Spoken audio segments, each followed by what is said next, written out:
Every Man His Own University. By Russell H. Conwell. 1. Every man's university. A distinct university walks about under each man's hat. The only man who achieves success in the other universities of the world, and in the larger university of life, is the man who has first taken his graduate course and his postgraduate course in the university under his hat. Their observation furnishes a daily change in the curriculum. Books are not the original sources of power, but observation, which may bring to us all wide experience, deep thinking, fine feeling, and the power to act for oneself, is the very dynamo of power. Without observation, literature and meditation are shower and sunshine upon unbroken soil. Only those schools and colleges are true schools and colleges which regard it as the chief business of all their teaching to persuade those under their charge to see more perfectly what they are looking at, to find what they should have been unable to observe had it not been for their school instruction. You can't make a good arrow from a pig's tail, and you can seldom get a man worthwhile out of one who has gone through the early part of his life without having learned to be alert when things are to be seen or heard. John Stuart Blackie says that it is astonishing how much we all go about with our eyes wide open and see nothing, and Dr. Johnson says that some men shall see more while riding 10 miles upon the top of an omnibus, than some others shall see in riding over the continent. How to observe should be the motto, not only in the beginning of our life, but throughout our career. With the same intellectual gifts, interested in the same ideas, two men walk side by side through the same scenery and meet the same people. One man has had much inspiration from the country traversed, and has been intent upon all that he has seen and heard among the people. The other has caught no inspiration from beauty or bird or blossom, and only the trivialities of the people have amused him. A traveler in Athens or Rome, Paris or London, may be shown these cities by a professional guide, and yet gain only a smattering of what these cities hold in store for him, and remember little of what he has seen. Another traveler, unattended by a guide, but observant of everything that comes to his eyes and ears, will carry away stores from his visit to those cities, which shall be of lifelong interest and be serviceable to all who shall travel his way. The solitary but observant stranger in a country almost always profits most from his travels. He is compelled to notice boulevards and buildings, parks and people, and every day of his travels is a lesson in observation that accustoms him to remember all he has once seen. The newspaper correspondents of other days had no guidebooks or guides, and they were entire strangers in the places they visited. They relied entirely upon themselves to find their way, and to discover everything that was valuable and interesting. They found much that the modern guide either overlooks or disregards, and wrote for the papers at home what would most interest and instruct their readers. When Henry M. Stanley first visited Jerusalem, he insisted that the dragoman in charge of his party should keep all guides and guidebooks out of his sight. In 2 days Stanley knew the streets, and the location of the temple and the Holy Sepulchre, and all the notable places in that old city. If Stanley is today known as one of the most intelligent of travelers, it is mainly because he excelled in daily observation, which everyone who thinks for himself recognizes as the supreme acquisition of a liberal education. He often said that he knew Rome, Naples, and Vienna far better than he knew New York, where he had lived many years of his life. In that he resembled the rest of humanity, who generally know less about what is notable in their home places than observant visitors know who stay there only a short time during their travels. What we pay for in time and labor seems more valuable. Nothing pay, nothing value. A great foreign correspondent of his day, Henry W. Chambers, remained only 6 hours at Baalbek, near Damascus, yet he wrote the clearest description that probably ever was written of the magnificent temples at Baalbek, and he wrote these descriptions, too, at Hong Kong, after many and varied experiences while visiting other places of greater importance. Many archaeologists and literary men before him had visited the moat of the great fortress at Baalbek. Still, they had never observed as Chambers observed, and so they missed seeing the arrowheads and all the other warlike instruments used in those ancient days, which had lain unnoticed among those huge pillars and great foundation stones. Although General Lew Wallace lived a long time at Jerusalem, he only imagined that there might have been an inner dungeon underneath the great prison, so when he wrote Ben-Hur he put his leprous heroine into this imaginary prison house. A school teacher from northern England, with her tourist candle, afterward found the doorway of this prison which Wallace had only imagined to be there. On their way from Egypt and Palestine to the Euphrates, travelers had for centuries passed over the same path in the desert, but it was reserved for a cutter of marble inscriptions, after all these centuries, to observe the Rosetta Stone, by the help of which archaeologists can now read the inscriptions upon the tablets in the ancient palaces of Babylon and Nineveh. Millions and millions had seen the lid of a tea kettle bobbing up and down over the boiling water before that Scotchman, Watt, observed it while making watches. But he was the first of all those millions whose close observation led him to investigate this force of boiling water in the tea kettle. Then he applied this power to the steam engine, which is still the great propelling force of the world. From the time of the Garden of Eden, apples had fallen in the orchards of the world, through all the harvest days. Of all the billions that had seen apples falling, only Sir Isaac Newton observed the law of gravitation that was involved in their falling. All the great discoverers began with nearly the same meager powers for observation that the rest of the world has, but early in life came to value above all other mental powers this incalculable power to closely notice, and each made his realm of observation much richer for his discoveries.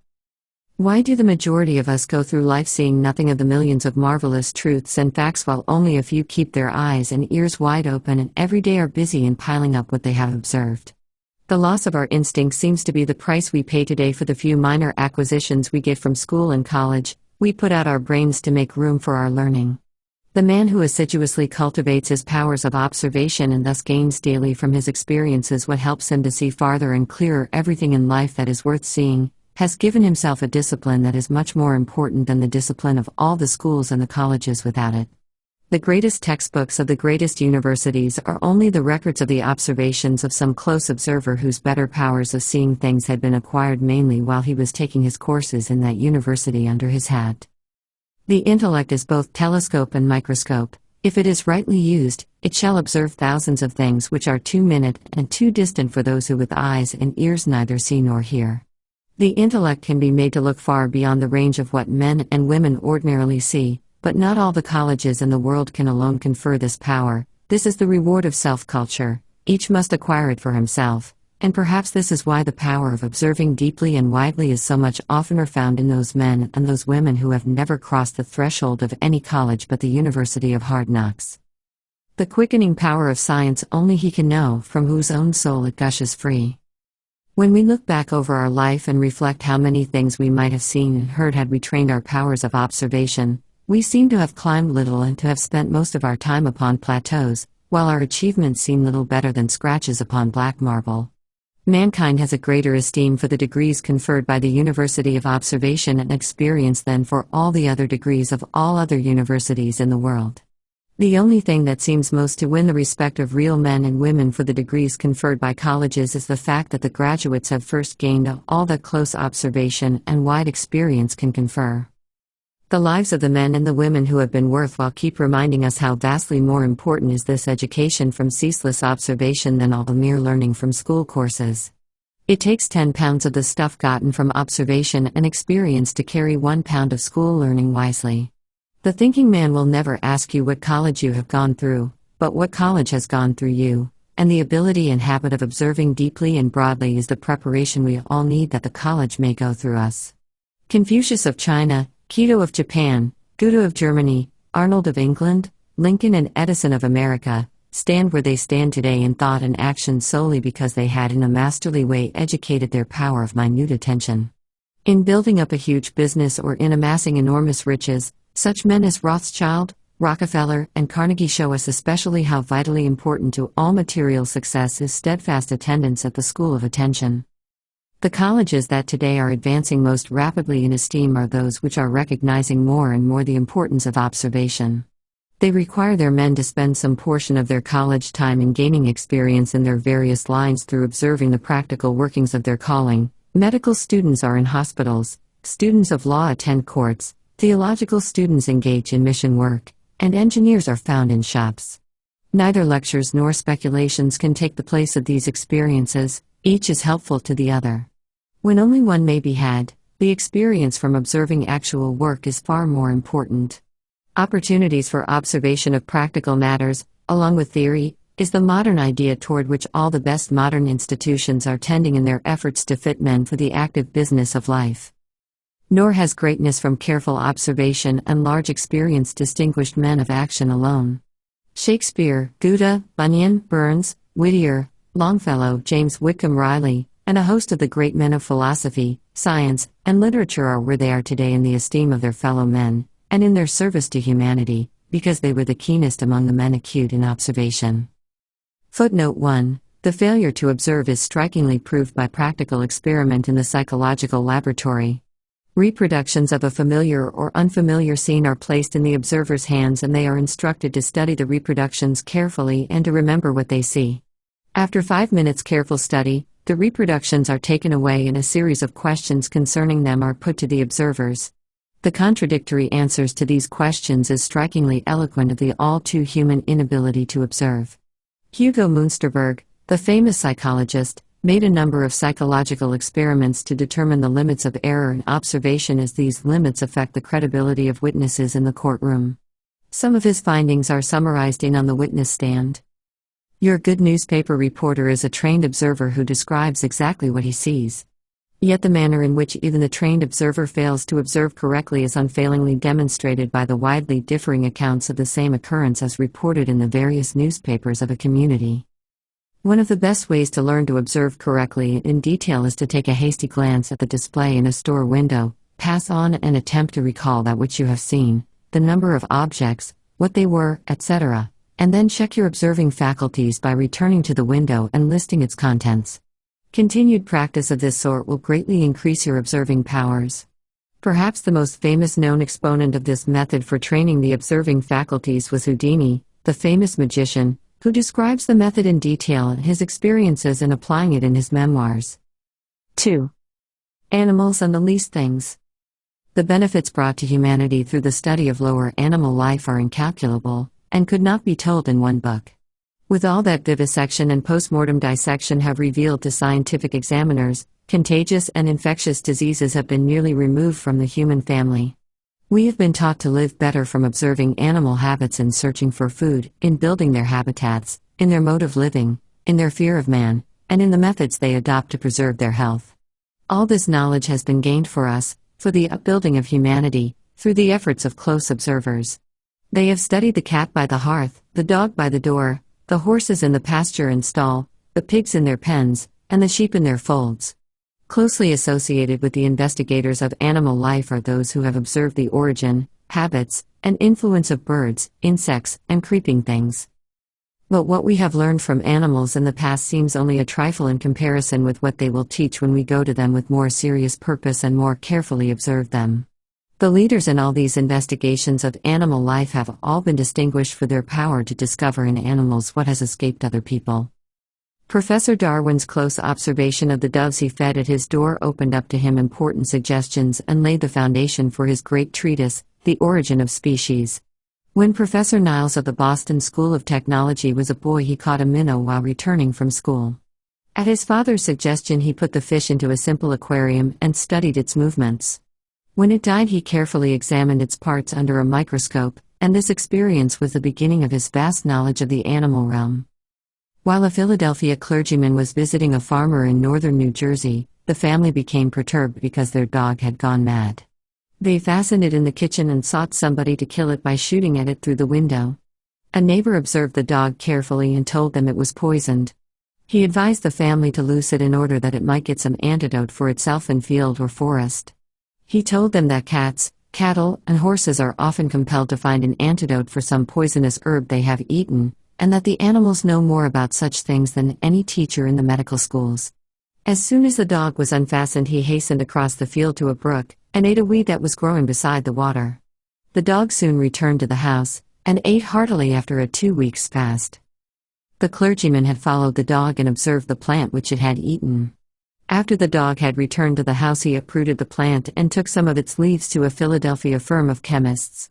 Acting upon the firm's advice, he sent the leaves to the Smithsonian Institution at Washington, and they were found to be a valuable antidote for poison. Not only was humanity given a better medicine from this discovery, but the clergyman also derived a competency from it. This remedy for poisoning is often used in prescriptions, so even doctors sometimes go to the dogs for instructions. Like Professor Agassiz and Sir Oliver Lodge, many find their best instructors in domestic animals. The fowls around the house and the barn may be whole universities for developing the sciences. Through her dependence on nature, the hen is a more efficient instructor than the majority of college professors. She knows by instinct so much of the laws of nature that wise men may sit at her feet or her bill and learn. Perhaps she may seem a little foolish in proclaiming her achievements in egg-laying by a cackle, but her knowledge of the necessities of life, her careful oversight of her brood, the way she uses her feet and her wings, her foreknowledge of approaching storms, her means of defending herself when attacked by hawks, her knowledge of the formation of the egg and of the proper time to break the shell for the release of her chick, all these are worthy of the attention of even the greatest scientists. In an address at a poultry men's convention, Oliver Wendell Holmes said that chickens seem to have in them much more to study than did Darwin's doves. While Holmes was once summering at Kennebunkport, Maine, he trained 5 chickens to come at his call, to fly upon his head, and to leap with open bills to catch a kernel of corn. Before the season closed, the chickens would come to his bedroom even after he had retired, making it necessary, as Dr. Holmes said, for the landlord to serve them up for dinner. Dr. Holmes's parody on Longfellow's A Psalm of Life shows what a careful observer he was. While some of Longfellow's admirers resented the parody as a slight, Longfellow himself always treated it as complimentary. He once told James T. Fields that, in one couplet of the parody, Holmes had excelled the entire original poem. Not like muffled drums be beating on the inside of the shell. Longfellow told Fields that there are always millions of men standing like chickens in the shell, with wings they know not how to use, having calls to a larger life outside of which they can see nothing, that some peck away until dead on the inside of the shell, while others, assisted by a friend on the outside, step out into a life beautiful and complete. In the egg or molecule we get nearer to God than we do through the telescope or by encircling the earth. He who lived nearest the first cause gets the best inspiration for visions of all greater sights or events, so the cottage is a happier place than the palace for him who wishes to get better acquainted with what shall arouse finer thought and feeling. The cottage is the best preparatory school for the mansion, provided always that the cottage course has been thorough. He who has worn his cottage life with manly dignity shall be the man to wear his mansion life with composure. Emerson said the entire system of things gets represented in every particle. Uneasy is the head that wears the crown, and unfortunate is the man who gets a smattering of many things yet does not know even one small thing thoroughly. The power of little things to give instruction and happiness should be the first lesson in life, and it should be inculcated deeply. The chief need of this discontented and sinful world is to comprehend that in one blade of grass or the shading of an evening cloud there is sufficient reverence to fill the largest heart, and sufficient science to occupy the greatest passion. We saw a delicate blue flower in the grass this morning which I had never noticed before. It seemed a different flower from each angle and, when put under a magnifying glass, had colors I had never noticed before in flower or art. The field where it was growing had been familiar to me for 80 years and 10, yet the flower was entirely new to me. It was so dainty and attractive and inspiring that I felt I had lost something important to my spiritual growth all these years, something like the experience of Virgil, Guizot, Carlyle, Grotius, or like Tennyson in the Holy Grail, who declares that he had left a real and wonderful life behind to follow the unknown. This little flower in the morning sunlight awakes thoughts of years long past, of the faces of marshaled hosts of battle, of eyes deep and calm with the smile of a loving mother's welcome, of the great forgiveness in a father's affection. Had I found that flower 70 years before, I believe my appreciation of the divine power would have been greater, my heart would have been more satisfied, my soul more fully illuminated and pervaded by a holier peace. We lose ourselves in all attempts to grasp the cause of which this small flower is the result. It is impossible to find words to convey the strange emotions which this newly found flower aroused, and to tell of the distant realms my imagination visited while I meditated there. If we would free ourselves from the perplexing cares which our daily duties demand, if we would forget the worries of each day, if the losses and disappointments and the wrongs of many years did not press themselves upon us, if the demands of many duties and the demands upon our attention and the calls of friends did not interrupt, we could find in contemplating this wee flower of the field a fund of happiness which years of sorrow and misfortune could not destroy. Bacon and Burke and Niebuhr discovered how much of grandeur can come into a life from the little things about us, but they all discovered it when it was too late to go back and live the ideal life of simplicity and individuality which was suggested to them by a drop of water and a hummingbird. The smallest things are the largest in importance, if they bring into our lives the largest thoughts and feelings and an incentive to largest actions for self and humanity. Why are we forever looking upon the horizon for what upon closer view lies at our feet? These little beauties of the field rebuke the wanderer and the eminent man when it says to all the world, with a sweet smile and a dainty pout, "You could have found more in my life than has ever been learned from the sages." While Zinzendorf was stranded nearly a year upon a tiny island, his vigorous mind was forced to occupy itself in observing the objects upon the shore. His examinations of the colors and the clamshell led him to say later in life, at a meeting of philosophers, that a lifetime study of these colors should develop more of the beautiful than all the manufactured color combinations then known. Art has not yet been able to combine the shades shown in the shell of an oyster, and the wings of the June bug have been enlarged and copied by colored photography, and will greatly influence all art hereafter. Man's needs shall be best supplied by beginning at the source and following the Creator and developing them into things of beauty and service.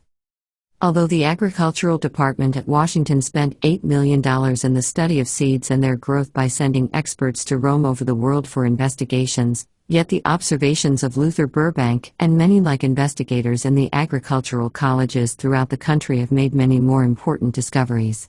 Their observations have brought about a greater increase of production to the acre than all the results of those who roamed the earth for the government, and no one would say that their work was not a fair investment for the nation. Observation convinces us that the sooner we get down to the simplicities of life, the longer and healthier and nobler shall life become. The healthiest are those with one loaf and a natural hunger along with it. The noblest lives are those who are anxious to become as divine as it is possible for them to be, are ever alert for little deeds of kindness. How much richer life the poet lives who can sympathize with the field mouse, like Burns. Who is lifted heavenward by the fringed gentian, like Bryant. Who gets the messages of peace from the frosted pumpkin, like Riley. Like Shakespeare, we too may find tongues in trees, books in running brooks, sermons in stones, and good in everything, if we will but use our eyes for seeing, our ears for hearing, our heads for understanding, and our hearts for feeling. The poor man's university gives its courses everywhere, and no entrance examination is requisite other than a mind willing to concentrate upon the sublime objects which, by the million, lie within our vision. 3. The bottom rung. Almost every day of his life an American is reminded that necessity is the mother of invention. It needs only a little reflection and observation to realize how much American youth are blessed in the examples of their countrymen who have come from the humblest stations in life and have risen through sheer pluck and perseverance to honor and helpfulness. We are indebted mainly to the genius and the observation of poor men for the great inventions which have so much contributed to the comfort, the convenience, the cheerfulness, and the power of life. They have given us steam as a motive power, the locomotive, the telegraph, the typewriter, the telephone, the automobile, the Victrola, the airship. The great advances that have been made in agriculture through mowers, reapers, planters, and special seeds and fruits are entirely the results of their steadfast perseverance. Nobody ever earnestly reaches out for a thing until he feels that he needs it. Consequently, the sons and daughters of the rich are seldom the benefactors of humanity in the way so many poor men and women have been through the inventions which have lightened the drudgery of millions of homes, as well as increased marvelously the productions of the soil and of the factory. Had the talents of the rich been put to the test by hunger or cold or the many other incentives to vigorous thought and action which impel the poor, they also might have many inventions to their credit, for the longing of the normal soul furnishes the basis of all the worthy activities of life. The greatest drawback for rich men's sons and daughters is in having all their wants supplied from the bank account of indulgent parents. They are taught neither industry, economy, nor self-control, which often makes them a social menace. They lack appreciation for so many of the things in life which help to brighten the path of the poor, solely because they have never needed them.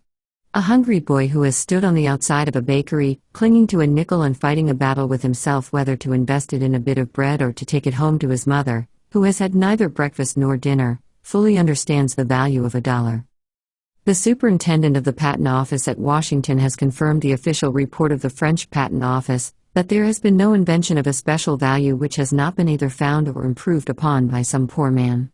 The best life preserver was invented by a sailor who had fallen overboard and had been nearly drowned.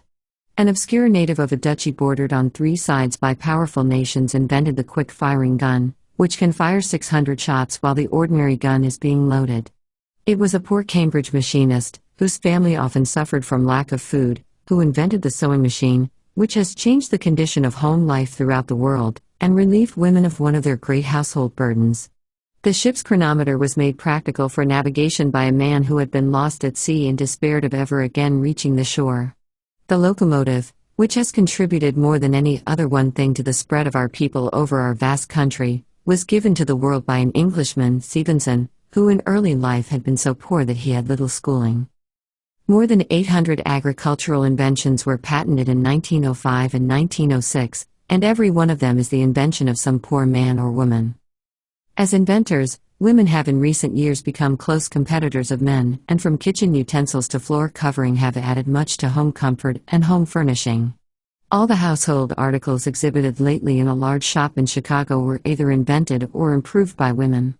They have invented many things for agriculture, for manufacturing, and for school furnishings, and not a few of the great patents which have been issued to men should have been issued to their wives. Women have often awaked an idea which men have wrought out for practical purposes. The majority of the benefactors of the world made their discoveries to relieve some necessity which oppressed them personally. This is especially true of stock breeding, where the improvements of observant men have so greatly increased the value of domestic animals. The value of any study depends entirely upon what it has done for us and what we are doing with it.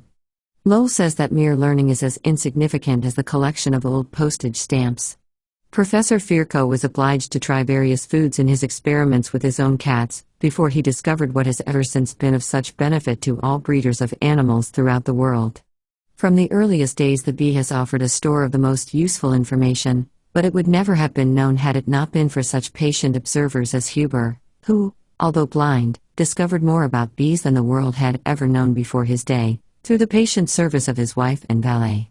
The mouse in the field, the squirrel in the tree, the eagle in her nest, the fish in the brook, all have taught us valuable lessons in conduct.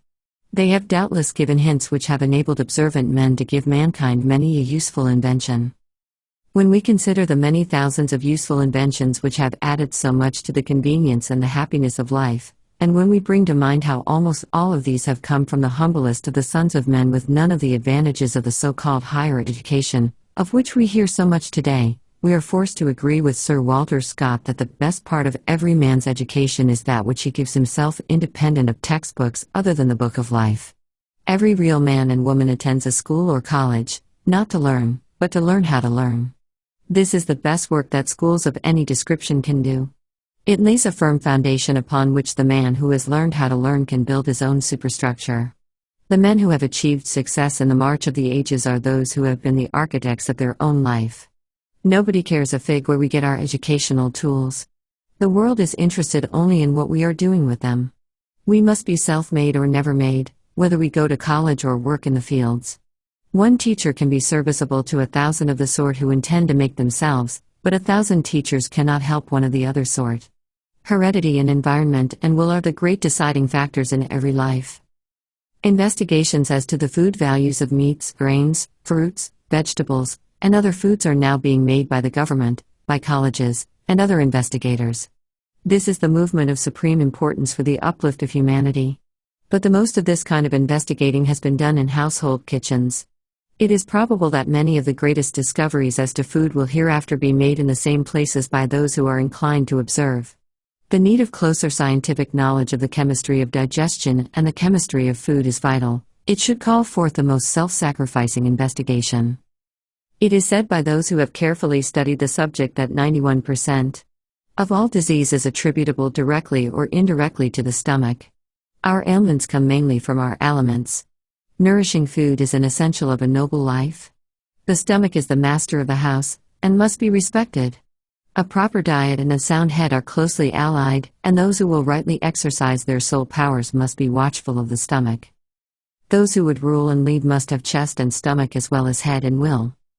Nobody else has such opportunities for observing the effects of food, and for studying the happy results of nutritious food, as those of who prepare the meals in the kitchen. Proper nourishment is something which touches humanity on every side, and deserves the closest attention of the greatest minds. We can better afford to dispense with scientific experts in every other line which now engages them than to dispense with those who investigate the food question. The idea among the myriads of American housekeepers that it is ignoble drudgery to spend some of their time in their kitchens ministering to the health of those who are nearest and dearest to them and removing diseases from them through well-selected and well-cooked food is being gradually overcome by many schools and colleges. The sciences connected with food are now placed among the most important subjects in the curricula of these schools. It takes a mastermind to handle the chemical combinations of the kitchen, which make hale and happy men and women, boys and girls. Health is symmetry, disease is deformity, both are mainly the result of what we eat. Food has killed more than the sword in every age, and is perhaps killing more today than ever before. Achievement in soul growth and material growth is involved in the question of proper food. If women forsake the throne that rightly belongs to the cook, men must assume it, or Christian civilization shall cease. Today nobody can become so supreme a benefactor of humanity as the man or the woman who devotes intellect and all other power to the study of scientific eating. When we come rightly to understand all the vital questions that are involved in nutrition, we shall feel that the kings among men and the queens among women are to be sought in no higher place than in kitchens. We are forever searching among the stars to discover kings, when they are far oftener found in cottages in the valley. If universities fail to make the knowledge of the right nutrition practical and fail to bring it down where humble men and women may get it and apply it, the fault is their own. Someday a people grateful for the health they enjoy may elect a man to the presidency of our nation, or set him upon some throne, because he is the best scientific cook in the land.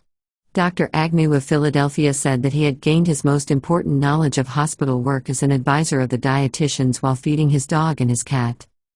In speaking of the discovery of radium by Madame Curie, Professor Firko said that he had often felt that our investigators had not taken sufficient notice of the force of animal electricity. The few experiments already made in applying to machinery electricity generated by the human body has opened up a field for observant scientists.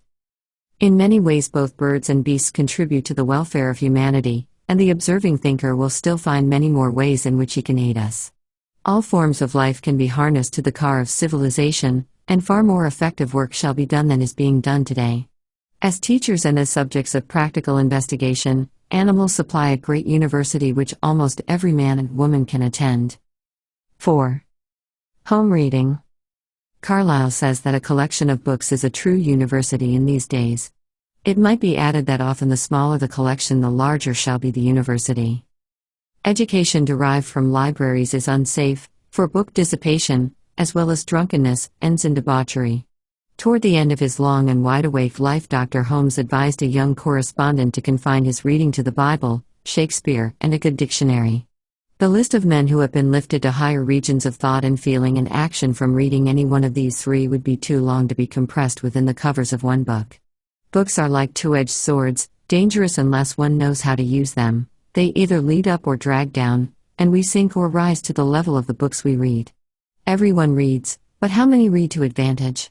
Goethe, the greatest of all the very greatest Germans, said, "I have been learning how to read for the past 50 years, but have not yet succeeded." The majority of readers resemble hourglasses, their reading runs in and out, and leaves no traces, and some others are like housewives' jelly bags, they pass all that is good and retain only the refuse.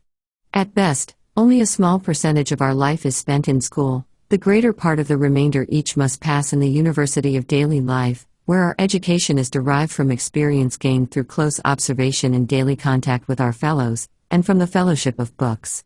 Fellowship fits the relation perfectly, for there must be intimate intercourse such as this word implies, or nothing. It is with books as with life, a man profits little from being merely acquainted with 10,000, and he may be incalculably injured from his intercourse with them, but a few choice friends, often the fewer the better, bring a steady growth of higher spiritual power greater than can be had from all other influences combined. So it is with books. Acquaintance with 1,000 often renders a capable man impotent.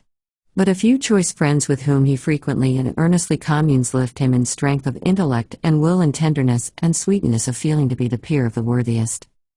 The beginning of New England was the golden age of scholarship in America, for many of the founders of these colonies had been reared in English universities.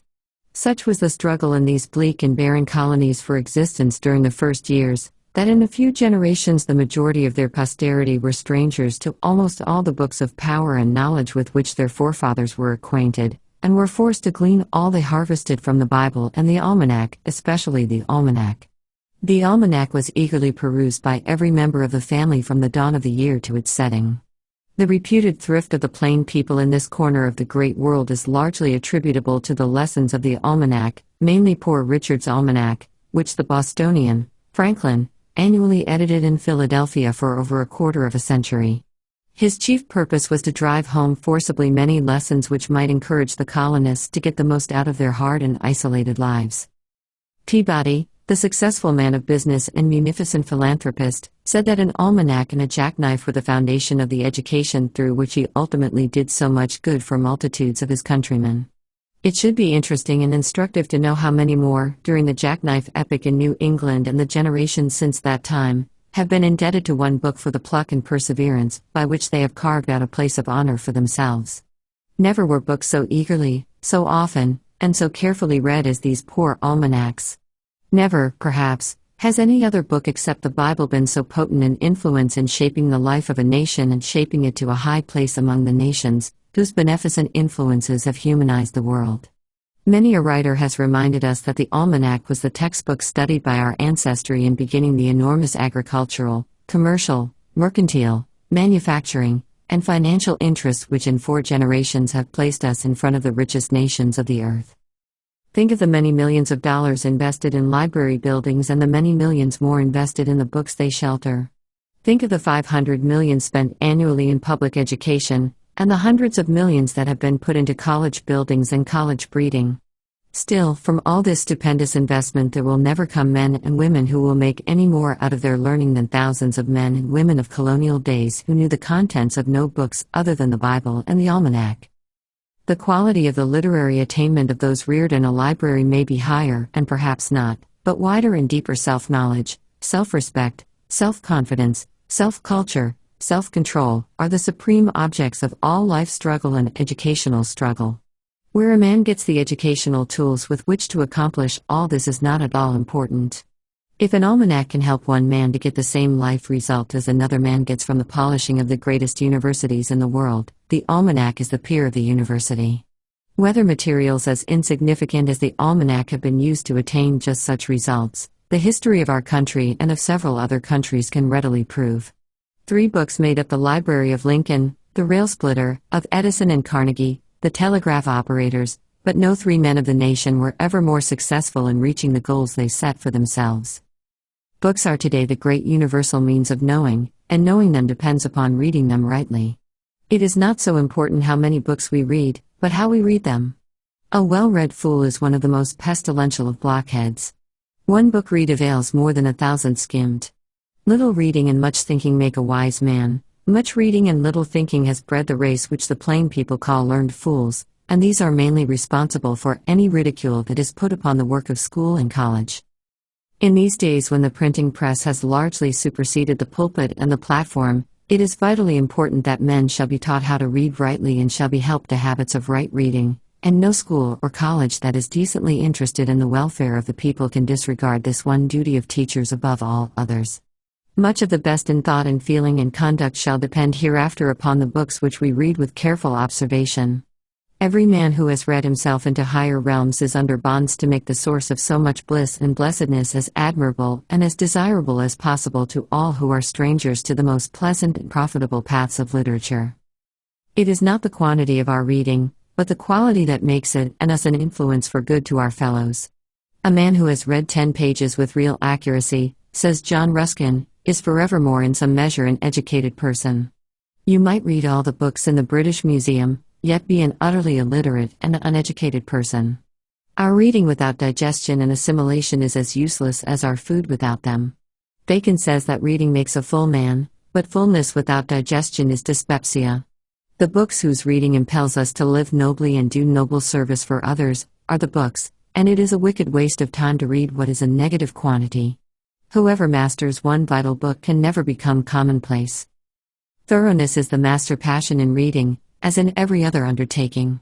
Those who have accumulated wisdom, culture, power, riches, are always prominent for their indefatigable, painstaking thoroughness. Nothing to them is a trifle, for trifles make perfection, and perfection is no trifle. Those who have thought most and felt most and done most from their reading have brought this master passion to it.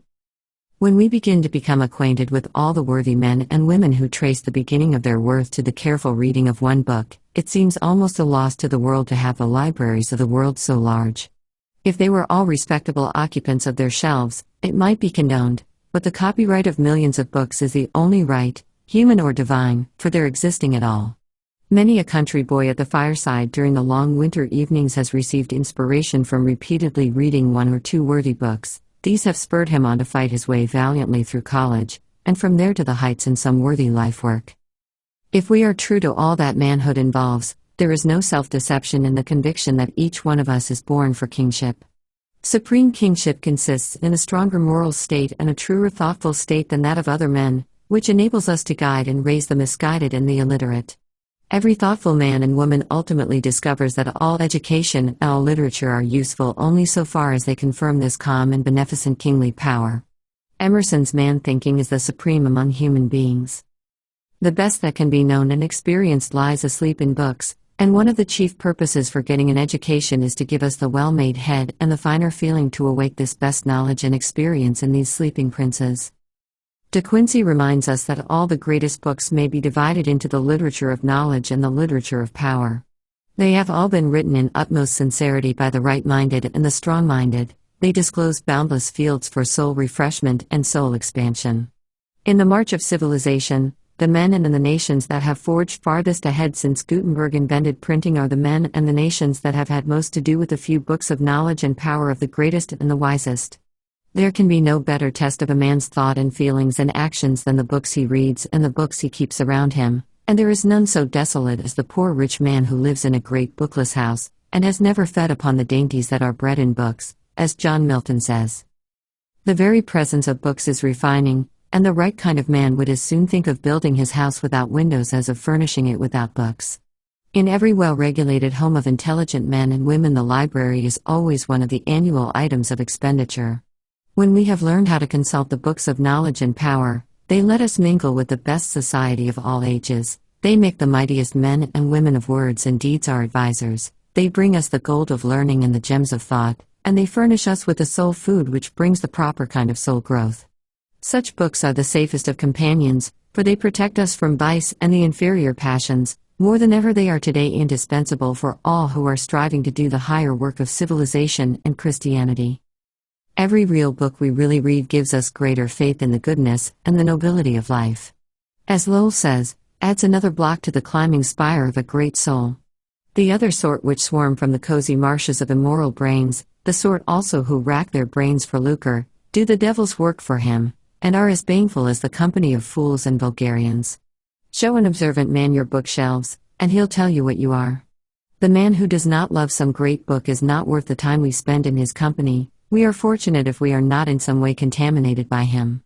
If we knew the road they have traveled, we should likely find that those of modern times who have merited the crown of kings and queens for their stronger moral state and their truer thoughtful state have had most to do with some literature of knowledge and power, that they especially oftenest consulted the books of the greatest and wisest in their difficulties, and had been spurred on by their messages to the thoughts and the deeds which made them worthy. It is fortunate that today the greatest of books are the common property of the printers of the world, for they are on this account the cheapest, and many of them can be had for the price of a poor man's dinner. It needs many a page to record even the names of the men and women who have become somebody and have done something just from reading some one worthy book which had fallen into their hands. Many believe that Franklin is the greatest American that has yet appeared, and he has said that Cotton Mather's Essays to Do Good gave me a turn of thinking which, perhaps, had an influence on some of the principal future events of my life. As we become better acquainted with some of the great books in all departments of literature, we are surprised to find how few of them have been written by college men.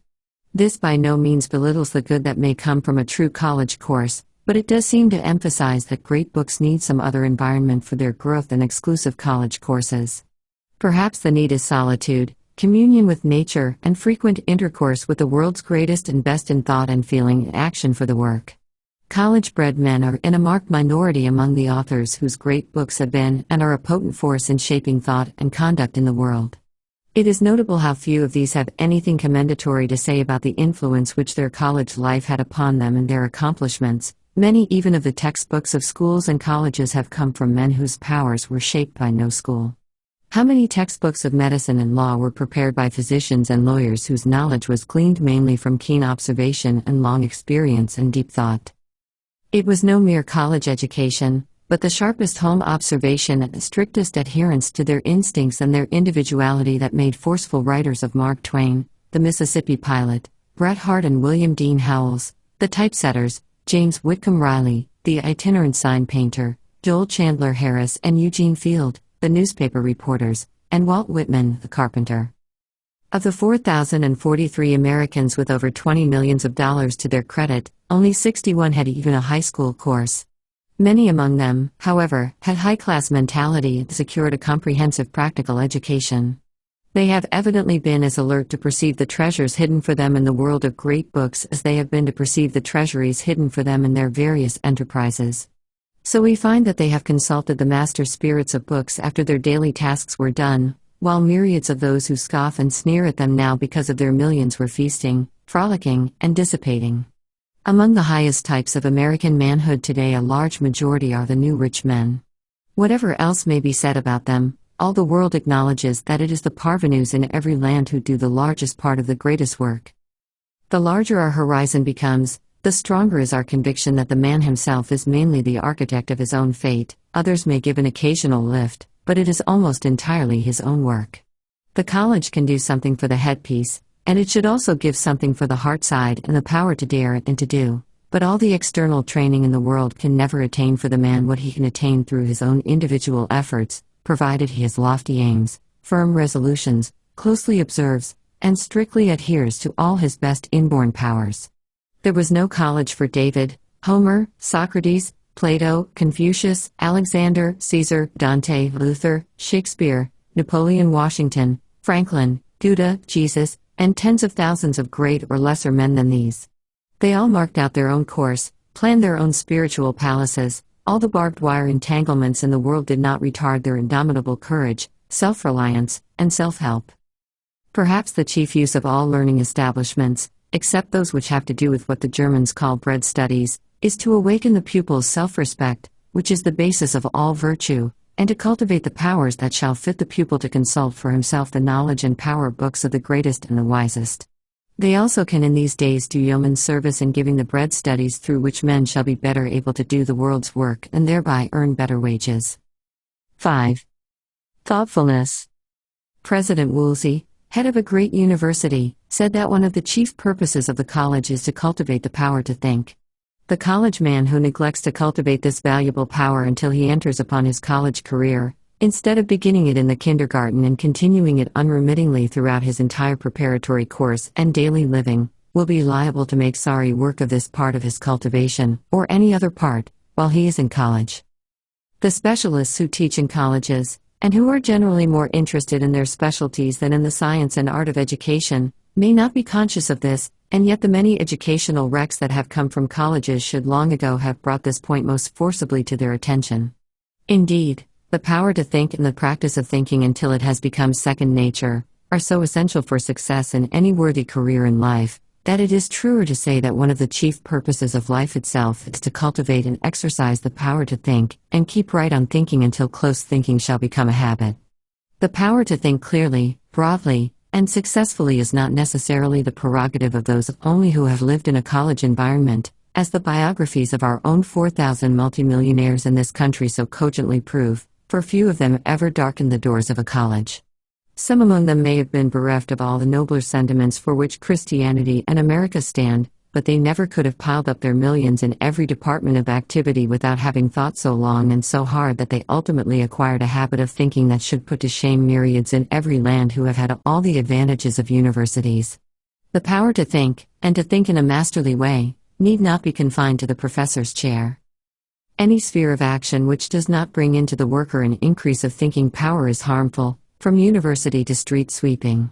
A machine is the only worker that can do its work well without thinking about it. All the successful men the world has ever known have been men who thought incessantly. They have been mainly self-educated in their extraordinary power to think. Their success in all the various tasks which they set for themselves oftener resulted from their hard thought than from their hard work. Defeat and failure have never overtaken the man whose head and hands were partners. When we think without work or work without thought, we reach only half of what belonged to us. A man should especially wean himself from this kind of halfness.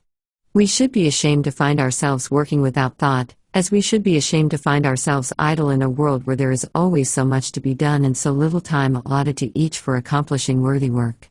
The employees that are most valuable to their employers and are most valued by them are those always whose heads and hands are yokemates. When hands and head and heart are on the job, it is difficult to imagine what heights of success and service shall be attained.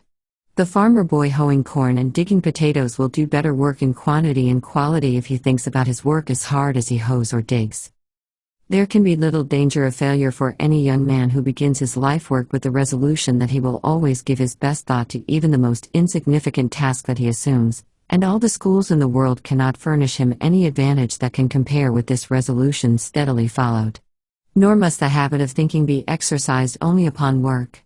We all have more leisure than work, and many a high-minded thinker has reminded us that a man is best to be judged, not by his profession, but by his leisure. Elihu Bird acquired a knowledge of 50 languages during the years he earned his livelihood as a village blacksmith. He also found time for extensive reading as well as time for interest in social reforms, in the advancement of which he won the reputation of being one of the most powerful and persuasive orators of his day. All his stupendous acquirements were gained during the hours between his tasks which thousands of other village blacksmiths were accustomed to spend in gossip or in the tavern. Volumes could be filled with only brief accounts of the men and women throughout the ages who have made the world better for their living, just because they wisely and thoughtfully employed the leisure hours which their contemporaries trifled away. The shortest life may be long in noble thought and action, if we lose no time, and little of it is ever lost by those who thoughtfully employ their leisure.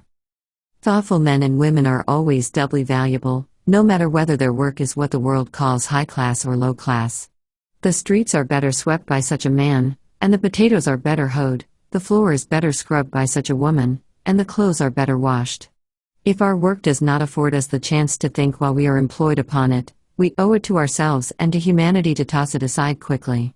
The lawyer, the physician, or any other professional man is no more a man in the sight of God and his country than the stonemason who lays the foundations for their houses and raises the superstructures, and they are under no greater obligation to use their thinking powers than he is.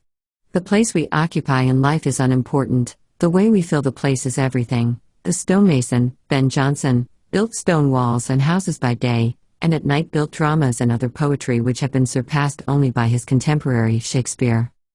Many of the greatest achievements known to history have been the work of men and women whose life tasks were entirely different from the lines in which they became eminent. Shakespeare was an actor and one of the most successful businessmen of London, but he is known as the greatest poet the world has yet produced. George Eliot had charge for several years of her father's farm home, as well as the poultry and dairy, and won prizes for these at the country fair, but this did not prevent her from laying, during these 7 years, the foundation which helped her to build herself into one of the greatest women known to history. Herschel's being a musician and Mary Somerville's having charge of her home and her children did not prevent both of them from doing marvelous work in astronomy. Audubon became a final authority on birds solely because while on his hunting trips he thought more than the other hunters who accompanied him. One of the greatest merchants and capitalists in Boston began life selling handkerchiefs through the country. He became expert in flax products, and through this grew rich. He so studied kindred fibrous plants that his partners boasted that he had succeeded in marketing handkerchiefs made of 20 different fibrous plants. The most successful piano manufacturer now living was originally an employee of a steel mill that manufactured wire for making piano strings. An everyday man gave careful thought to corn and wrote an article for a magazine upon its value and upon the way it should be prepared for food, and this article was so worthy that it won for him a degree from a university. Every waking moment of every man contains food for thought. If some live fuller lives every 24 hours than others live in a year, it is because they think faster and higher, wider and deeper, and because the discipline they get from this thought keeps them from wasting their time on trivial or worthless matter.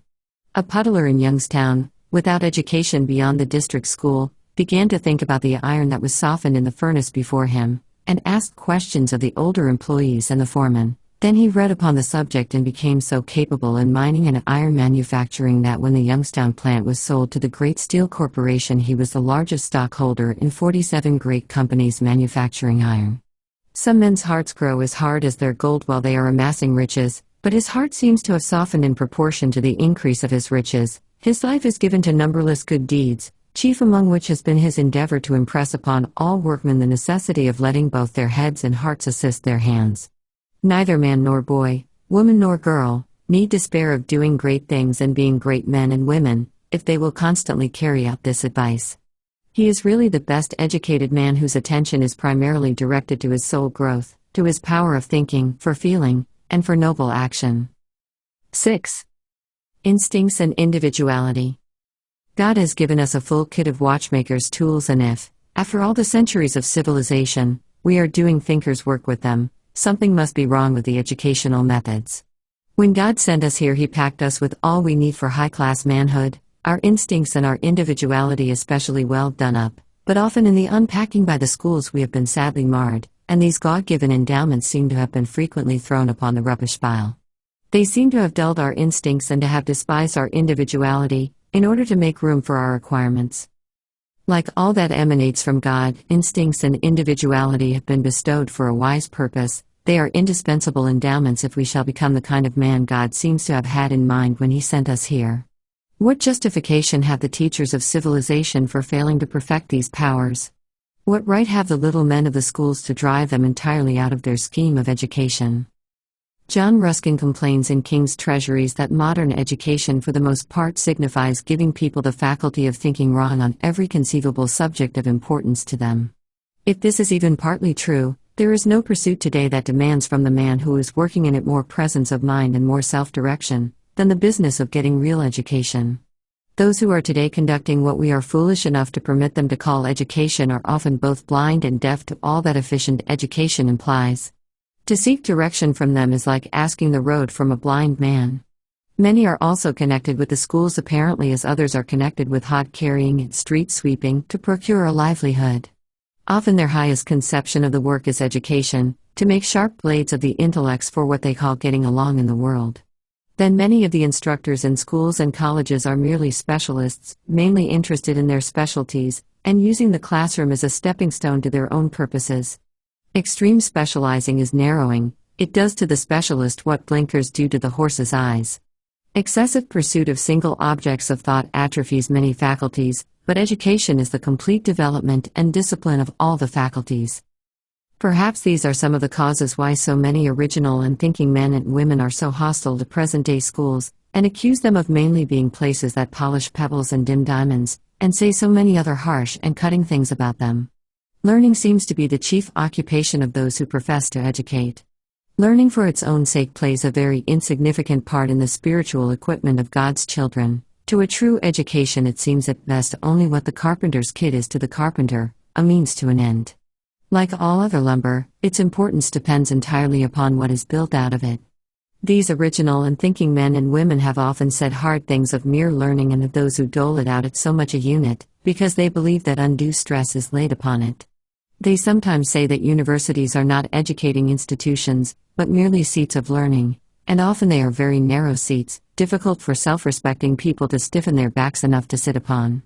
But it's the study, not the studies, that educates. Studies make learned men, but not often wise men, such as real education always makes. Not all learned heads are sense boxes. The very learned man may be a very learned fool.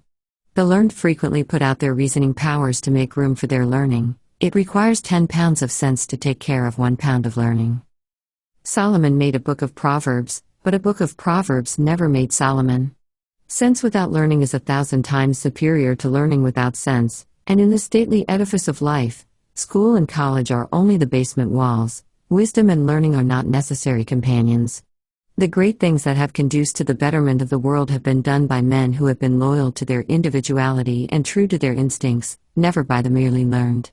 Too often do we find these little learned men displaying themselves offensively and ridiculously in the haunts of bearded men, and making the angels weep by their strutting and their swelling. Knowing is only a small part of life, doing is nearly all of life, and the best done is done through education, the education which is the product of what is inborn as well as of what is acquired, the education which enables men and women to perceive and to cherish the beautiful in art, in literature, in morals and in nature. While true education busies itself with acquirements, it is even more concerned that the instincts and the individuality God appears to regard of supreme importance shall attain all that it is possible for them to have. These original and thinking men and women who say so many things in condemnation of make-believe education and mere learning boldly and lovingly acclaim the helps from true education. They remind us that it is soul husbandry, spiritual perfection, torch and sword and shield, the be-all and the end-all of life, the fountain of all noble living, and the only real promoter of civilization.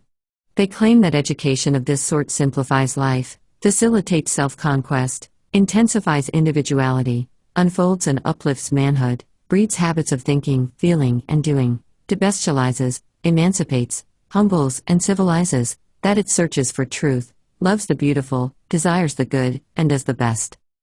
We have no quarrel with the education that accomplishes all these, for it fosters the instincts and the individuality for which we are pleading. We have always believed that just this kind of education is the heritage of every American, and that the loss of such an education is the greatest calamity that can befall anyone. All our life have we yearned that all might have this boon, and the best of our manhood years have been ceaseless labor and struggle to give the weak and friendless sons of men all of its advantages. The test of any system of education is the kind of man it turns out. It is wisdom to measure the system by those it fails to educate rather than by those it does educate, by its tortoises rather than by its hares. The real educator is always vastly more concerned with the divinity than with the depravity of those entrusted to him. He believes firmly that the instincts and the individuality which God has given each of us are the priceless part of all our spiritual equipment, that anything we may acquire toward this end which fortifies these God-given treasures is cheap, even if bought by an entire life's service, that any acquirement that modifies these or destroys them is a triple curse and a dire menace to humanity, for individuality is the genius of Christianity and of America. The system of education which makes light of the cultivation of the instincts, which seems to be the sole dependence of all conditions of men except the over-civilized, the system of education which is blinded to all that is implied in an educated individuality, these are the only systems with which we have any quarrel. Well-made, rather than well-filled heads are what is needed and should be demanded, without which it is impossible for any one of us to have the right conception of life, or to attain all that we were intended to be or to do. To guard and develop the instincts of the child, to preserve and fortify his individuality, is to give him sword and shield for the battle of life. God intends each individual to be an individual, or this should not have been so deep-rooted in all. To be just like everyone else is to be predestined for inferiority and failure. To do our duty consistently and steadfastly demands that all our godlike and God-given qualities shall first of all be educated. That best becomes a man which his individuality intended him to be, and those are always successful in making a life and a living who play the game of life with the cards their individuality gives them. God made a world for each separate man, and within that world he must live. If he will live effectually, we must first of all be ourselves, must see to it that whatever else is neglected the plants God has put into the individual shall be cultivated. The crop may not be large, but we are accountable for the cultivation, not for the crop. We must be ourselves, and do our own work. There can be no greater wisdom and no greater service than that of helping another so that he may duly live in that special world which God has created for him. The most insignificant man can be complete if he is entirely true to his instincts and to his individual character. If we are incomplete, it is because we are living after some other method. We have all been stamped with individuality, but many seem to do their utmost to soak off the stamp. How different should the life of all the world be if each one only kept in his frame, and would not permit anyone to try to make him part of the picture for which his personality never intended him.